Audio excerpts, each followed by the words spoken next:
If you having brake problems, I feel bad for you, son. I got 99 problems, but that ain't one.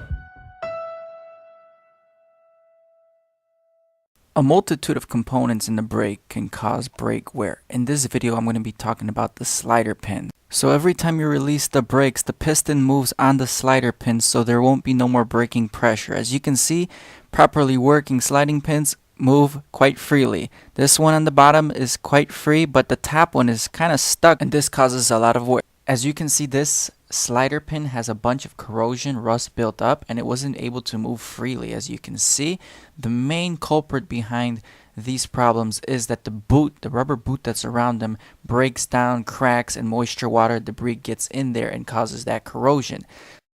So go ahead, sand and polish those slider pins.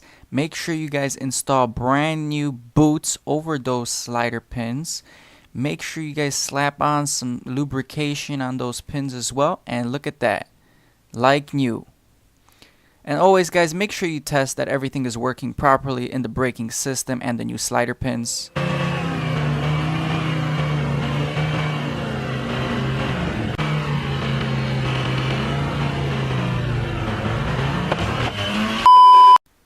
Wait, I hope you guys don't think I'm serious about the last part. But anyway, guys, thanks for watching. Hit that subscribe button, hit that bell notification, and stay up to date with more videos.